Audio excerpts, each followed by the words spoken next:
So this is a GCSE revision video on the poem To His Coy Mistress by Andrew Marvell.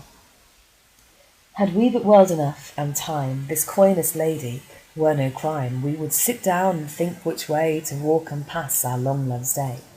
Thou by the Indian Ganges side shouldst rubies find, I by the tide of Humber would complain.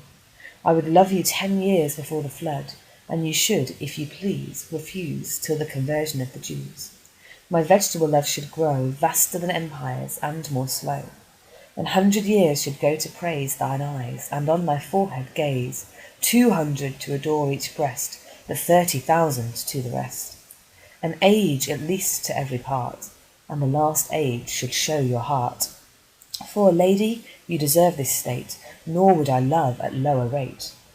But at my back I always hear time's winged chariot hurrying near, and yonder all before us lie deserts of vast eternity. Thy beauty shall no more be found, nor in thy marble vault shall sound my echoing song.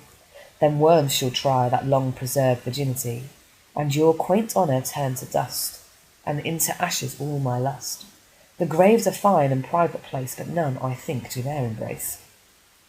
Now therefore, while the youthful hue sits on thy skin like morning dew, and while thy willing soul transpires at every pore with instant fires, now let us sport us while we may, and now like amorous birds of prey, rather at once our time devour than languish in his slow-chapped power.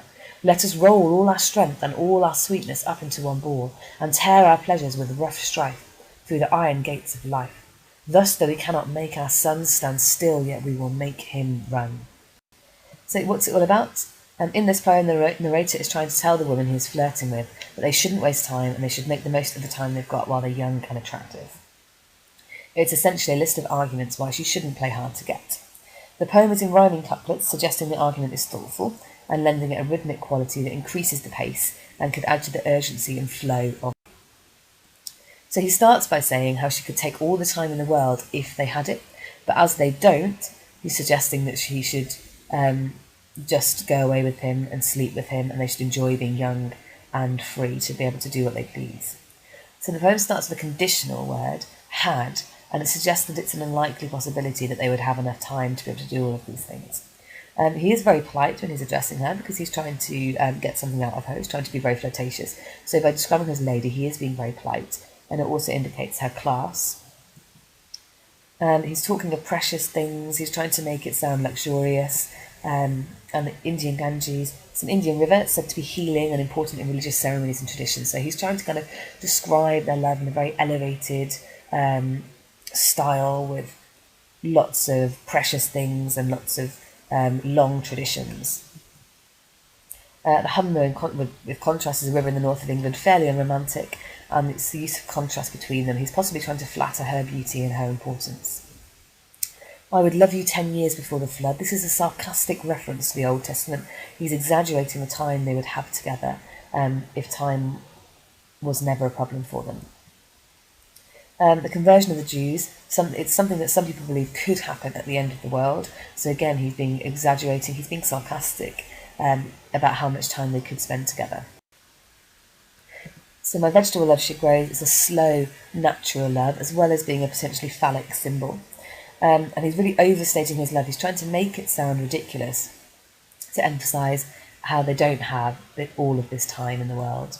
And so he's focusing on her physical attributes to flatter her, her forehead, her eyes, her breasts, and really exaggerating how much time he would spend just on talking about each breast. It's really over-the-top, hyperbolic, exaggerated flattery. And he's describing this as an ideal situation, saying he would love to spend all this time with her if he had the time, but since he doesn't, they might as well get on with it now, is effectively his argument.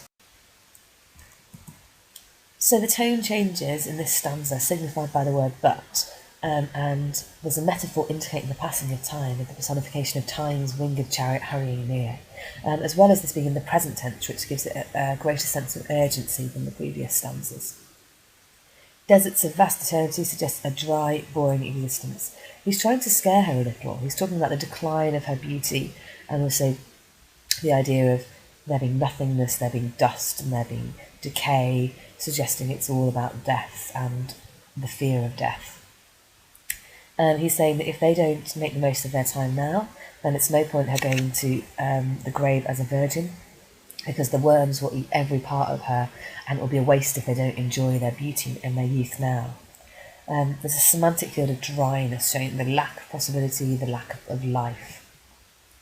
And the grave's a fine and private place, but none, I think, do their embrace. He's very sarcastic in tone. He's trying to convince her that her argument for waiting is ridiculous. Again, there's a change of tone. It's more impatient and hopeful. Now is a much more active word, especially as it's repeated further down. It's almost like a call to action. And again, he's flattering her beauty, and he's using natural similes to do so. He's trying to suggest that it's useless for that beauty to be wasted. And he assumes that she is willing, so he kind of says, and while thy willing soul transpires, so he's trying to almost suggest that this is something that she wants too. He's desperately trying to convince her now. And he compares them to birds, using a simile.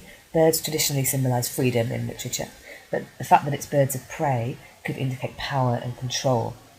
And this adds to this sense of urgency and passion that's building up. Begin to have violent imagery, so tearing and rough and devour, and the fact that there's birds of prey is this indicating that he's starting to lose patience. He's trying to give this sense of desperation. As well, he talks about our sweetness and our son, so he's trying to give a sense of togetherness, that they're in this together.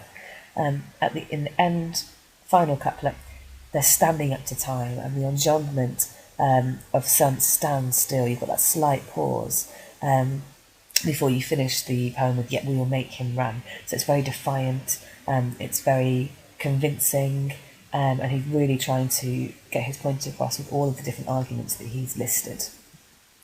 The poem is an iambic tetrameter, and that means it's 8 syllables per line. It's a heartbeat rhythm, and this increases the pace